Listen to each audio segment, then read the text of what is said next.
মাদ্রাসা শিক্ষা টিকিয়ে রাখার কিংবা এটাকে বিকশিত করার জন্য যারা একের পর এক নীতি প্রণয়ন করে তারা নিজেদের সন্তানদের কখনোই মাদ্রাসায় দেয় না। ইমাম এবং অন্য যারা ধর্মীয় আছে তাদেরও গুরুত্ব দিতে হবে, কিন্তু এটাকে মহিমান্বিত করার কাজটা কখনোই ইলিয়াস করেননি। হিন্দুরা মুসলমানদের ভয় পাচ্ছে, মুসলমানরা হিন্দুদের ভয় পাচ্ছে এবং দুই দলই ব্রিটিশদের প্রতি প্রসন্ন।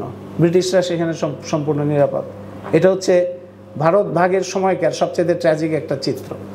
ওই সময়ে ইলিয়াসের খোয়াবনামা উপন্যাসে আছে যে খোয়াবনামা উপন্যাসের মধ্যে এটা যে কীভাবে বেড়ে উঠছে গ্রামের মধ্যে ঐক্য এবং অনৈক্য। ঐক্যটা যেমন ইলিয়াস ভাই একবার আমার মনে আছে যে খোয়াবনামা উপন্যাস লেখার জন্য কাজ করছেন তিনি একবার অনেক দিন গ্রামে ছিলেন, তারপরে গ্রাম থেকে আসার পরে আমরা তো একটু অনেক দিন মিস করছি। তারপর ইলিয়াস ভাই আসার সাথে সাথে গেলাম, কি ব্যাপার ইলিয়াস ভাই, কি দেখলেন গ্রামে, কি অবস্থা? বললো যে তোমরা যে কি গ্রামে বলো শোষক টোষক আছে, আমি তো কোনো শোষক টোষক খুঁজে পেলাম না, মানে শোষক টোষক পাওয়া গেল না। অনেককে জিজ্ঞেস করলাম, তারা কোনো শোষক বলতে পারছে না। তখন কি ঘটনা কি বলে যে যারা ওইখানে গরিব মানুষ বা যাদেরকে আমরা শোষিত বলি তারা তো ভরসা করে প্রধানত প্রধান শোষকদের উপরে। তাকে যদি বলা যায় যে আপনাকে কে রক্ষা করে, আপনার ভরসা কি, বলে যে ওই যে শরাফত আলী, উনিই তো আমাদের খাওয়ায় পড়ায় বাঁচায় রাখছে।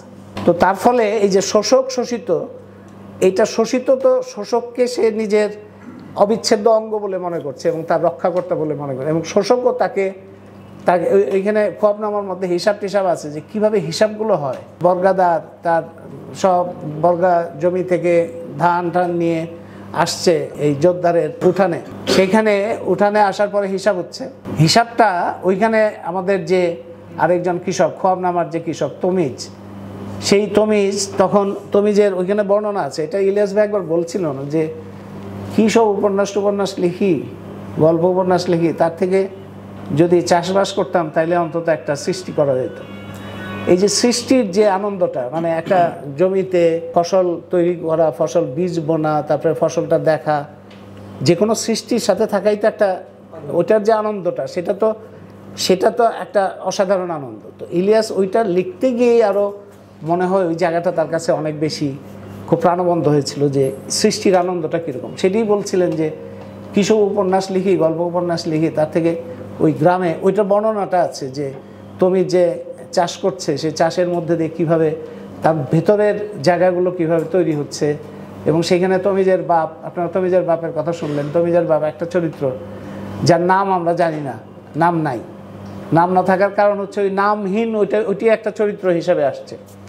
এবং সেইখানে মজনু শাহ, সেই ইতিহাসের এটা যে মানুষের জীবন এবং মৃত্যু, মানুষের জীবিত মানুষ এবং মৃত মানুষ এবং তার যে ধারাবাহিকতা, মানে মজনু শাহ সেই কবে মারা গেছে, কবে নিহত হয়েছে, তাকে ঘিরে একটা মিথ তৈরি হয়েছে, সেইটা এখনকার মানুষকেও শক্তি যোগায়। একটা কথা আছে না, একটা সাধারণভাবে আমরা বলি যে কোনো আন্দোলন, লড়াই, মানুষের সংগ্রাম যদি প্রকৃত অর্থে একটা সংগ্রাম, লড়াই, মানুষের জন্য লড়াই হয়, সেটা কখনো বৃথা যায় না।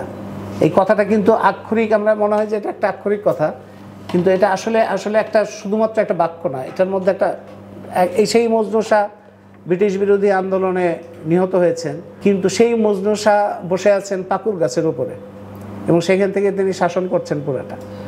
এটা ইলিয়াস এইভাবে নিয়ে আসছেন জিনিসটা। এবং এইটা গ্রামের মানুষের মধ্যে আপনারা যে গল্পগুলো আসে বা মিথগুলো যেভাবে তৈরি হয়, সেটার মধ্যে ওই লড়াইয়ের ভাষাটাই কোনো না কোনোভাবে আসে, কোনো না কোনোভাবে বেঁচে থাকে। এবং সেইখানে কোনোটা হয়তো ধর্মীয় একটা আকার নেয়, কোনোটার মধ্যে নানা রকম ভূত প্রেত জিন পরি এই সমস্ত নানান কিছু আসে, কিন্তু তার ভেতরে আপনি খুঁড়ে দেখতে পাবেন যে ওইখানে মানুষের শক্তিটা হচ্ছে প্রধান। যে মানুষের যে লড়াইয়ের শক্তি, মানুষের যে প্রতিরোধের শক্তি, মানুষের যে একজনের সাথে আরেকজনের সম্পর্ক গড়ে তোলার যে শক্তি, ওই শক্তিটাই প্রধান হিসেবে কাজ করে। এবং সেইটাই আমরা চিলেকোঠা সেবে এবং খোয়াবনামা দুইটার মধ্যেই দেখি। এবং দেখি যে ওইখানে যখন আপনি গান গাচ্ছে, ওখানে গানের কথা আছে। এবং খোয়াবনামার একটা বড় জায়গা হলো যে ওখানে সমস্ত পুঁথি, অনেক পুঁথি আছে এবং ওইগুলি পড়তে পড়তে মনে হয় যে এটা হচ্ছে 200 বছর আগে কেউ লিখলো কিংবা 150 বছর আগে লিখছে। এবং এটা আমরা যখন প্রথম জিজ্ঞেস করলাম যে এটা কার লেখা, এটা কে কোথায় পেলেন এগুলো, ইলিয়াস ভাই প্রথম দিকে কিছুই বলতো না, পরে ওরকম পরিষ্কারভাবে বলেও নেই আসলে, কিন্তু ওনারই লেখা আসলে। কিন্তু দেখে মনে হয় এবং ওইটা লেখার শক্তিটা অর্জন করার জন্য, ওই যোগাযোগটা তৈরি করার জন্য ইলিয়াস ভাই অনেক পুঁথি সংগ্রহ করেছেন, অনেক পুঁথি পড়েছেন। মানে মানুষকে জানার জন্য, ইতিহাসের সাথে এটা একটা তফাৎ যে মানুষকে জানার জন্য কিংবা মানুষের শক্তিটা বোঝার জন্য, মানুষের চৈতন্য বোঝার জন্য অনেকে কিছুর মধ্যে তো মানুষ আসলে ছড়ায় থাকে। মানুষ তো শুধুমাত্র একটা রাস্তা দিয়ে হাঁটছে তা না, তার কথা শুধুমাত্র তার বাক্য থেকে বোঝা যায় না তার মধ্যে। এবং বাংলাদেশের মানুষের একটা ধরন আছে, আপনি যখন একটা কথা জিজ্ঞেস করবেন, সেই কথার মধ্যে উত্তরের মধ্যে দেখা যাবে যে উত্তর দিতে গিয়ে সে একটা গল্প বলছে, কিংবা একটা শ্লোক বলছে, কিংবা একটা কবিতার লাইন বলছে, একটা জারি গানের একটা কথা বলছে। এইটা তার মানে তার কথার মধ্যে একটা নানান কিছু ওর মধ্যে আসে, যেটা মানুষ, এটা straight cut yes no very good না, ওর মধ্যে অনেক ধরনের চরিত্র, অনেক ধরনের কথা, অনেক ধরনের তার ধারণা, কিংবা তার বলা যায় যে তার অনেক কিছু সম্পর্কে আবছা ধারণা কিংবা ভেতরের বিভিন্ন ধরনের আকাঙ্ক্ষা, ওগুলো নানানভাবে প্রকাশিত হয়। তো সেগুলি আমরা বিভিন্ন ধরনের পুঁথি এবং গানের মধ্যে পাই। সেই গান কিভাবে রাজনৈতিক একটা গানে পরিণত হইল, সেটার একটা খোয়াবনামায় আমরা পাই, সেটার একটা বর্ণনা, একটা বিশদ বর্ণনা, যে কিভাবে তেভাগা আন্দোলন হচ্ছে, এবং খোয়াবনামার একটা বড় জায়গা হচ্ছে তেভাগা আন্দোলন হচ্ছে। তখন সেই তেভাগা আন্দোলনে গান তৈরি হচ্ছে। আমরা প্রত্যেকটা পর্যায়ে যত আন্দোলন সংগ্রাম সব কিছুর মধ্যে তো গান তৈরি হয়, কবিতা তৈরি হয়, মানুষের আকাঙ্ক্ষার প্রকাশ ঘটে। এবং আমরা এই যে সর্বশেষ 24-এর গণঅভ্যুত্থানের মধ্যেও দেখবো যে অনেকগুলো গান তৈরি হয়েছে। এবং আমরা সুন্দরবন আন্দোলনের মধ্যে দেখেছি, সুন্দরবন আন্দোলনের এই কয়েক বছরে অনেকগুলো গান তৈরি হয়েছে। এগুলো কিন্তু একটা স্বতঃস্ফূর্তভাবে আসে। তো এই তেভাগা আন্দোলনের সময় এরকম গান তৈরি হয়েছে। তো ইলিয়াস দেখছেন সেই গানগুলো আস্তে আস্তে কিভাবে বদলে যাচ্ছে, মানে গান তৈরি হচ্ছে, তেভাগা আন্দোলন আস্তে আস্তে দুর্বল হয়ে যাচ্ছে, সেখানে কমিউনিস্ট পার্টির নানা রকম সমস্যা আছে। সেই সময় আপনারা জানেন যে শ্রেণী প্রশ্ন নিয়ে কমিউনিস্ট পার্টির সেই লড়াইটা দুর্বল হয়ে গেল, কারণ কমিউনিস্ট পার্টি তখন নিজেদের শ্রেণীগত দিক থেকে লড়াইয়ের জায়গাটাকে দুর্বল করে দিয়ে মানে তখন আবার আরেকটা ঘটনা ঘটলো, সুভাষ বোস একদিকে, কমিউনিস্ট পার্টি আরেকদিকে, তাতেও লড়াইয়ের একটা দুর্বলতা তৈরি হলো। আবার কমিউনিস্ট পার্টি যখন দ্বিতীয় বিশ্বযুদ্ধের সময় সোভিয়েত ইউনিয়নের সাথে ব্রিটেনের ঐক্য, সেটাও একটা সমস্যা তৈরি করলো। এবং এই সমস্ত কিছুর মধ্যে যে বিভ্রান্ত অবস্থা, সেই বিভ্রান্ত অবস্থার মধ্যে কমিউনিস্ট পার্টি তখন শ্রেণী প্রশ্ন ছেড়ে তখন জিন্না গান্ধীর ঐক্য নিয়ে তাদের তখন প্রধান মনোযোগ করলো। জিন্না গান্ধীর ঐক্য দিয়ে তো সাম্প্রদায়িকতার সমস্যার সমাধান হবে না, কারণ বরঞ্চ শ্রেণী রাজনীতির বিকাশ ঘটলেই সাম্প্রদায়িকতার প্রশ্নটাকে যথাযথভাবে মোকাবেলা করা যেত। তো এটা কমিউনিস্ট পার্টিও দুর্বল হয়ে গেল, এবং দুর্বলতার মধ্যেই এই সাম্প্রদায়িক যে প্রশ্নটা, সেই প্রশ্নটা সামনে আসলো। এবং সেইটাই গানের মধ্যে দিয়ে কীভাবে পরিবর্তন হয়ে যাচ্ছে। যখন তেভাগার গান হচ্ছে যে জোরদার কৃষকের জমি নিয়ে নিচ্ছে, জোরদার কৃষকের ধান নিয়ে নিচ্ছে, এইটা নিয়ে গান হচ্ছে। সেই গানের পরে হঠাৎ করে মুসলিম লীগের নেতা এসে এই মহাজনদের বিরুদ্ধেই পাকিস্তানের লড়াই, এই মহাজন থেকেই আমাদের উদ্ধার করে পাকিস্তান এটা সমাধান করবে, পাকিস্তান এই শোষক। এটার একটা সহজ কারণ ছিল যে জোরদাররা প্রধানত হিন্দু ছিলেন আর কৃষকরা ছিলেন মুসলিম।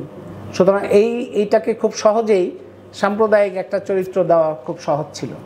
যদিও ইলিয়াস দেখাচ্ছেন যে কিভাবে মুসলিম লীগের নেতা আসছেন তার যোদ্ধার হিসেবে, জমিদার হিসেবে, তার আশা আকাঙ্ক্ষা, তার কথাবার্তা, তার ধরন, এবং তার আবার হিন্দু জমিদারের সাথে তার যে ঐক্য, আবার যখন তেভাগার কথাটা বলা হচ্ছে সেটাকে কিভাবে থামাচ্ছে, এবং গান কিভাবে পরিবর্তন হয়ে, কেরামতের গানটা আবার পরিবর্তন হয়ে সেখানে পাকিস্তান ঢুকে গেল। এবং কিভাবে এই যখন পাকিস্তান হয়ে গেল, তখন যখন তমিজ আবার জিজ্ঞেস করে যে আপনারা যে বলছিলেন যে তেভাগার ওই কথাটা যে বলছিলেন প্রতিশ্রুতি ছিল, ওইটা কি হইল? তখন উত্তর হইল, এত কথা তোমাদের মনে থাকে, এত কথা কেমনে তোমাদের মনে থাকে, মনেও রাখতে পারো তোমরা? এইরকম করে ওইটা চলে গেল, ওইটা হাসি ঠাট্টা এই করে টোরে ওইটা নাই। পাকিস্তানে তো ওই প্রশ্নটা আসলো না, পাকিস্তান ওই জায়গাতেই থেকে গেল। তো এইগুলির মধ্যে দিয়ে আমি মনে করি যে এই উপন্যাস এবং গল্পের মধ্যে গল্প উপন্যাসে যেমন মাদ্রাসা বা ধর্মীয় শিক্ষা, ধর্ম, এগুলো ইলিয়াসের মনোযোগের একটা জায়গা ছিল। তিনি তো শিক্ষক ছিলেন, আবার প্রাথমিক শিক্ষা অধিদপ্তরের দায়িত্ব পালন করেছেন কিছুদিন। তার ফলে সারা দেশে বিভিন্ন প্রাথমিক স্কুল মাদ্রাসা এগুলি তিনি পরিদর্শন করেছেন। পরিদর্শন করে ওগুলি যে শিক্ষক শিক্ষার্থী মাদ্রাসা কিংবা স্কুল এগুলো দেখেছেন। মাদ্রাসার ব্যাপারে তার প্রধান বক্তব্য ছিল যে মাদ্রাসার যারা শিক্ষার্থী তারা মাদ্রাসার শিক্ষার্থীকে বুঝতে হবে, গুরুত্ব দিতে হবে, মাদ্রাসার শিক্ষকদেরও গুরুত্ব দিতে হবে, ইমাম এবং অন্য যারা ধর্মীয় আছে তাদেরও গুরুত্ব দিতে হবে।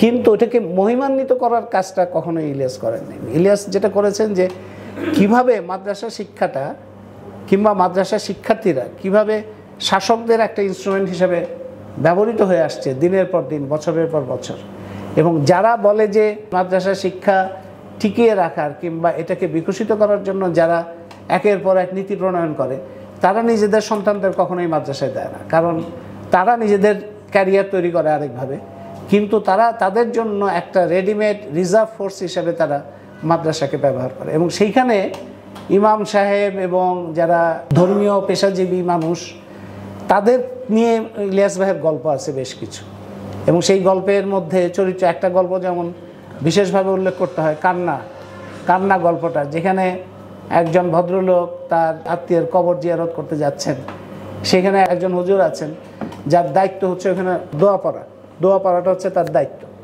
এবং সেখানে দোয়া পড়তে গিয়ে তিনি যে কাঁদেন যখন, সেই কান্নাটার ধরেই হচ্ছে গল্পটা।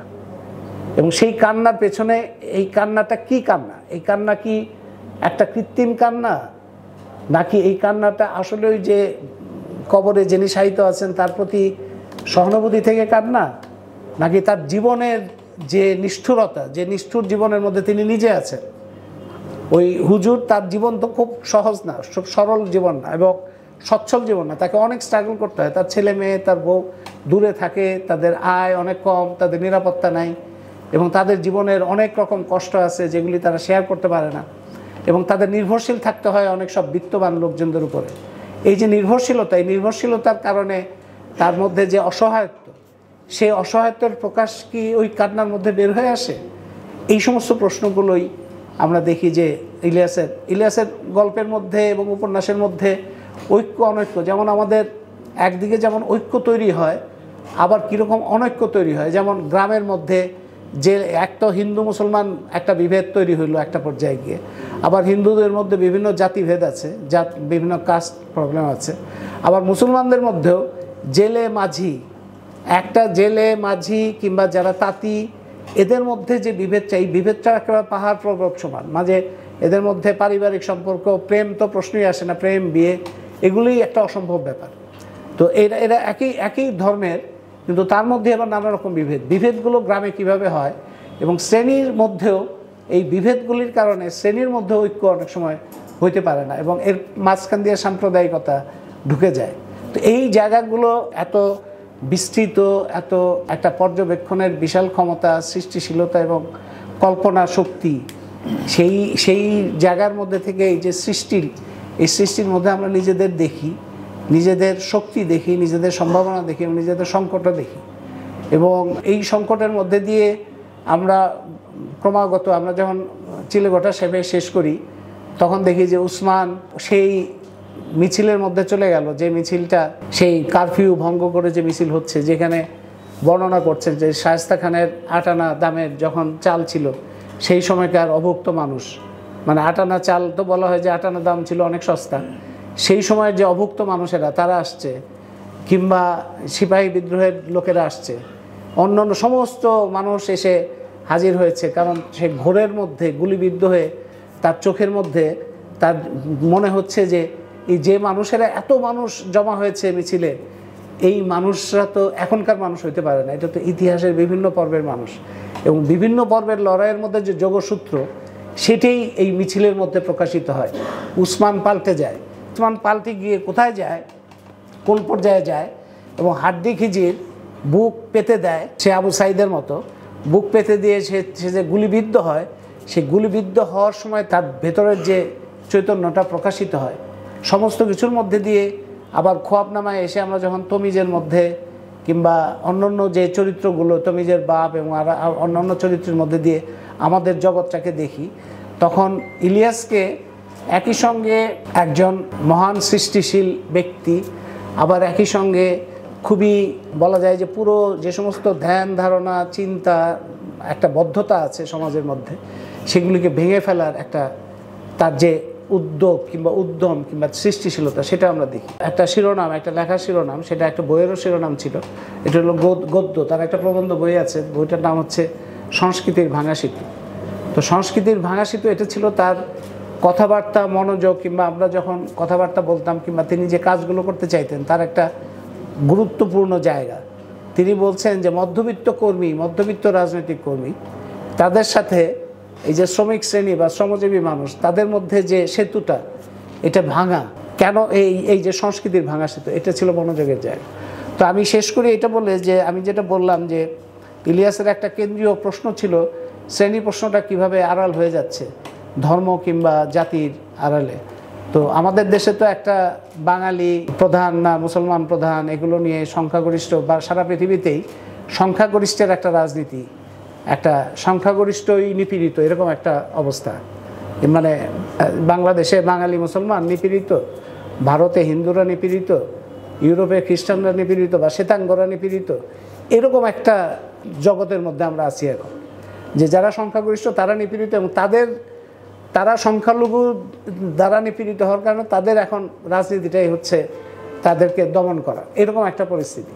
তো বাংলাদেশে বাঙালিরা তো বিপুল সংখ্যাগরিষ্ঠ, 99%, তারা নিপীড়িত, এবং সেটার একটা কিছু প্রকাশ আমরা এর মধ্যেও দেখলাম। মুসলিম হলো 90% মতো, তারাও অনেকে এরকমভাবে উপস্থিত করছেন যে তারাও নিপীড়িত।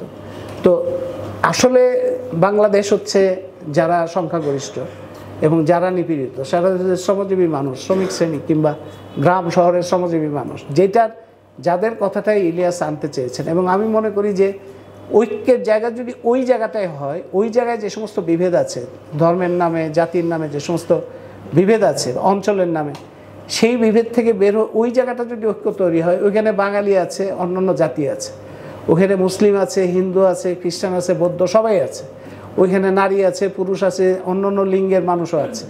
মানে সবগুলো বৈষম্য বিরোধী লড়াই, যেটা বৈষম্যহীন বাংলাদেশের কথা আসছে, সবগুলো বৈষম্যের বিরুদ্ধে লড়াইয়ের জায়গাটা একমাত্র সমাধান হচ্ছে যদি শ্রমজীবী মানুষের ঐক্যটা তৈরি হয়। ওইটাই একমাত্র সবচাইতে শক্তিশালী জাতীয় ঐক্য তৈরি করতে পারে। আমার ধারণা ইলিয়াস ওই জায়গাটাকেই আমাদের দৃষ্টি আকর্ষণ করার চেষ্টা করেছেন, এবং ওইটা আরও অনেক সৃষ্টিশীল কাজের সম্ভাবনাটা খুলে দেয়। এবং আমি মনে করি যে বর্তমান সময়ে যারা তরুণ সৃষ্টিশীল কাজ করছেন, তারা এই বিষয়ে নিশ্চয়ই আরও কাজ করবেন এবং এই কাজগুলো আরও এগিয়ে নেবেন। আমি আবারও ইলিয়াস ভাই এবং শওকত ভাইয়ের প্রতি শ্রদ্ধা জানাই এবং আজকে বক্তব্যটা শেষ করছি। ধন্যবাদ।